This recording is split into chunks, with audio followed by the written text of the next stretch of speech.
दर्शकों नमस्कार। दिल्ली देश में आपका स्वागत है। मैं हूं सुधीर राघव। आज फिर एक नए विषय के साथ हाजिर हूं। आज हम चर्चा करेंगे ज्योतिष के विज्ञान की। क्या ये संभव है कि हम किसी वैज्ञानिक तरीके से अपने भूत और भविष्य को देख सकें? क्या काल यात्रा के लिए हमें टाइम मशीन जैसे साधनों की ज़रूरत नहीं है, बल्कि इसके और भी रास्ते हैं? क्या हम अपने न्यूरॉन स्तर को उस लेवल तक ले जा सकते हैं ध्यान योग के माध्यम से कि हमें भूत और भविष्य दोनों दिखाई देने लगें? वर्ष 2003 में ऑक्सफोर्ड के वैज्ञानिक निक बोस्ट्रॉम ने यह विचार रखा था कि यह दुनिया एक सिमुलेशन है। सिमुलेशन यानी प्रोजेक्टर पर चल रही एक फिल्म की तरह है या कंप्यूटर में खेली जा रही एक गेम की तरह है, और पूरा ब्रह्मांड एक क्वांटम कंप्यूटर हो सकता है। हालांकि जब उन्होंने यह विचार रखा 2003 में, तो इसकी बड़ी तीखी आलोचना हुई। भौतिक विज्ञानी जॉर्ज एफ.आर. एलिस ने इसे देर रात पब की चर्चा करार दिया। इस तरह से ये विचार अंधेरे में चला गया।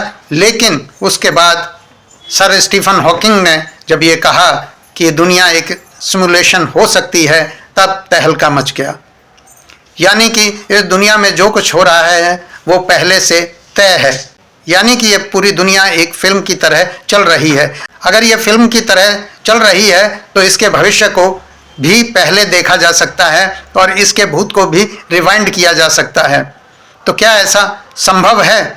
अगर दुनिया सिमुलेशन है तो ये संभव है, सिर्फ हमें उसे जानने का तरीका सीखना है। आइंस्टीन ने जब समय की सापेक्षता का विचार दिया तो उसी के साथ काल यात्रा का विचार भी आया कि हम काल यात्रा करके समय में आगे और पीछे जा सकते हैं। ऐसी टाइम मशीन कोई बनाई जा सकती है। हालांकि टाइम मशीन बना पाना इसलिए संभव नहीं था क्योंकि इस ब्रह्मांड की सीमा में समय की सीमा को लांघ पाना आसान नहीं है, क्योंकि भौतिकी के नियम हमें इसकी इजाज़त नहीं देते हैं। स्टीफन हॉकिंग ने कहा कि समय का तीर जो है सीधी रेखा में ही चलता है, इसलिए ये संभव नहीं है कि आप काल यात्राएं समय में पीछे जाकर कर पाओ। तब इस सिमुलेशन को देखना कैसे संभव है? असल में ये सिमुलेशन दो तरह का हो सकता है। एक, जैसा क्वांटम थ्योरी बता रही है कि ऊर्जा निरंतर अपना रूप और आकार बदल रही है, और ये रूप और आकार का जो बदलाव है, जो एक सेकंड के अरब में हिस्से में हो रहा है या उससे भी परे जाकर हो रहा है, वो तय है। वो एक निरंतर क्रम में खुद को बदल रही है, और निरंतर क्रम में बदल रही है तो हमें ऐसे सेंसर चाहिए कि जो ऊर्जा के उन बदलावों को देख सकें, महसूस कर सकें। और अगर हम ऐसे सेंसर बना लेते हैं तो हम सबका भविष्य देख सकते हैं कि आगे ऊर्जा कौन सा रूप लेने वाली है, और हम इसकी पहले भविष्यवाणी कर सकते हैं। मगर अभी ये संभव नहीं है क्योंकि अभी हमारे पास ऐसे सेंसर नहीं हैं। तो क्या ध्यान योग के जरिए हम अपने सेंसर्स को, यानी जो इंद्रियों के सेंसर हैं, उनको इतना विकसित कर सकते हैं? ऐसी बातें और ऐसे दावे हर धर्म में मिलते हैं कि हम भविष्य देखने वाले नजूमी हुए हैं, भविष्यवक्ता हुए हैं, ज्योतिषी हुए हैं। क्या ऐसी संभावना है कि वो अपने न्यूरॉन्स को इस हद तक एक्टिवेट करें कि वो इंद्रियों से परे जाकर जो गतिविधियां चल रही हैं ब्रह्मांड में या जो आसपास चल रही है, ऊर्जा जो रूप ले रही है, उसके समान हो पाएं और वो सूचनाएं जुटा सकें? इंसानी मस्तिष्क में 100 अरब से ज़्यादा न्यूरॉन हैं और हम अपने जीवन में इनमें से कुछ को ही चार्ज कर पाते हैं। हर सूचना पर कुछ न्यूरॉन चार्ज हो जाते हैं। तो हम जो सूचनाएं हमारे आँख, नाक, कान, स्वाद, जिह्वा के जरिए जो मिल रही हैं, त्वचा के स्पर्श के जरिए जो मिल रही हैं और मस्तिष्क में स्टोर हो रही हैं, वो मात्र कुछ न्यूरॉन्स को ही चार्ज करती हैं और हमारे दिमाग का एक बहुत हिस्सा अनचार्ज रह जाता है। क्या योग के जरिए हम अतिरिक्त चार्ज कर सकते हैं न्यूरॉन्स को, या परिकल्पनाओं के जरिए हम चार्ज कर सकते हैं? अगर ऐसा संभव है तो हम भविष्य और भूत देख सकते हैं। भविष्य काल, भूतकाल को हम देख सकते हैं और उसकी व्याख्या कर सकते हैं। अब हम बात करते हैं सिमुलेशन की। क्या ये सिमुलेशन अपने आप हो रहा है या इसे कोई कर रहा है? इसे लेकर भी वैज्ञानिक दो मत हैं। जैसे कि दर्शन दो मत हैं, द्वैतवाद और अद्वैतवाद में। अद्वैतवादी दर्शन में ये मानते हैं कि सब चीज़ें अपने आप हो रही हैं, ऊर्जा अपने आप रूप ले रही है, यहाँ एक ही चीज़ है, दूसरा कोई नहीं है। वहीं द्वैतवादी ये कहता है कि एक ईश्वर है जो ये सब कर रहा है। ऐसा ही क्वांटम थ्योरी के सिमुलेशन को लेकर भी है। सिमुलेशन अपने आप हो रहा है या इसे कोई कर रहा है। कुछ वैज्ञानिक ये मान रहे हैं कि इस सिमुलेशन को कोई बहुत ही विकसित सभ्यता कर रही है, ठीक वैसे ही जैसे हम कंप्यूटर गेम खेलते वक्त कंप्यूटर के जो चरित्र बनते हैं उनको हम संदेश देते हैं, कमांड देते हैं, और लेकिन वो चरित्र नहीं जान रहा है कि ये कमांड जो है बाहरी जगत से आ रही है। वो उसी सिमुलेशन के अंदर सारे काम करता है और उस सिमुलेशन की सीमाओं को पार नहीं कर सकता, वो वास्तविक जगत में नहीं आ सकता, जिसे हम वास्तविक जगत कह रहे हैं, जिसमें हम बैठ के गेम खेल रहे हैं। हम मान लेते हैं कि वो वास्तविक जगत है और जो कंप्यूटर के अंदर चल रहा है वो हमारे द्वारा बनाया गया एक सिमुलेशन है, हमारे इंजीनियरों द्वारा बनाया गया एक सिमुलेशन है।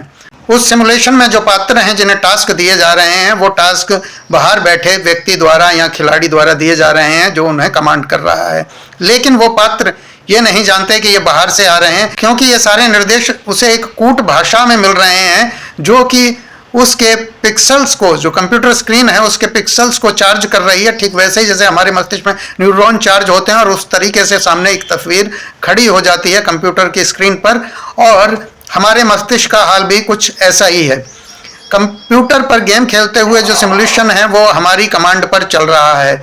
तो द्वैतवादी ये मानते हैं कि हो सकता है कि यहाँ जो प्रोजेक्शन हो रहा है हमारे इस ब्रह्मांड का, ये पूरा ब्रह्मांड एक सुपर क्वांटम कंप्यूटर हो, एक बहुत बड़ा क्वांटम कंप्यूटर हो और बहुत ही विकसित सभ्यता हमें खेल रही हो और हम उसके खिलाड़ी हों और हमें वो चला रही हो। और इसी बात को दर्शन में द्वैतवादी ईश्वरवाद मानते हैं। तो अद्वैतवाद ये कहता है कि नहीं, ऊर्जा अपने आप रूप ले रही है, यानी जो सिमुलेशन हो रहा है यानी वो पहले से तय है कि ऊर्जा ने हर सेकंड में इतने अरबों अरब रूप रखने हैं। अब वो लगातार उतने अरबों अरब रूप रखती जा रही है, बदल रही है, लगातार बदल रही है। जैसे इस बदलाव को आप ऐसे समझिए, क्वांटम में ऐसे समझा जाता है जैसे एक बड़ी सी कढ़ाई में हलवा गर्म हो रहा है और उसमें खदक रहा है लगातार। तो बदलाव को आप ऐसे समझिए कि ऊर्जा जो है ऐसे बदल रही है। ऊर्जा उस कढ़ाई में रखे हलवे की तरह है जो लगातार खदक के जो बदलाव कर रही है वो रूप ले रही है। तो इस तरह से लगातार रूप ले रहे हैं और ये हमारा इंद्रिय भ्रम है, जिसे दर्शन में माया कहा गया है, कि हम उस रूप का स्थिर अवस्था में देख रहे हैं कि एक आदमी है, चल रहा है, बात कर रहा है, एक आदमी इधर से आ रहा है, एक आदमी गाड़ी से जा रहा है। ये सब एक सिमुलेशन है।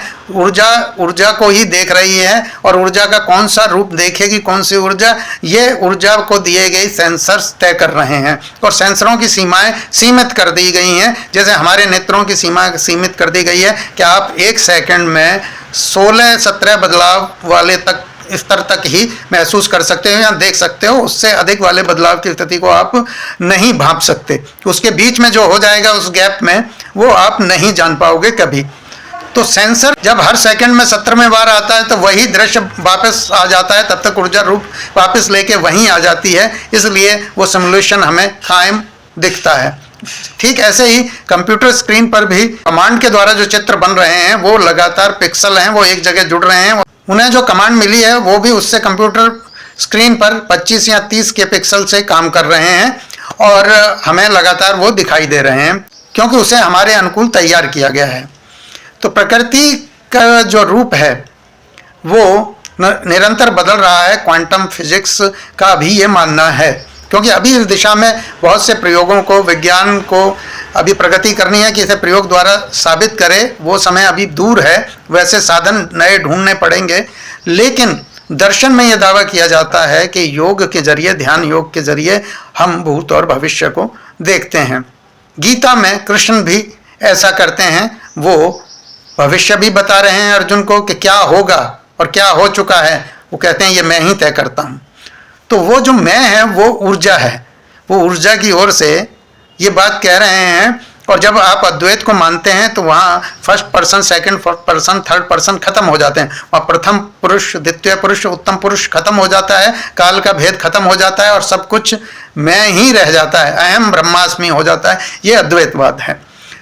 तो सिर्फ दर्शन ही नहीं, विज्ञान भी इस पर दो मत में बटी हुई है। भविष्य को देखा जा सकता है, इसकी संभावना दोनों प्रकट करते हैं, दोनों सिद्धांत प्रकट करते हैं, क्योंकि दोनों का ये मानना है, दर्शन का भी, कि जो कुछ हो रहा है वो तय है। और अब विज्ञान भी, जब से क्वांटम थ्योरी आई है, जब से हमने सुपर कंडक्टर्स बनाने शुरू किए हैं तो विज्ञान भी ये मानने लगा है कि सब कुछ पहले से तय है। आज दिल दिल्ली देश में इतना ही। ऐसे ही रोचक विषय के साथ जल्द ही फिर मिलते हैं। धन्यवाद।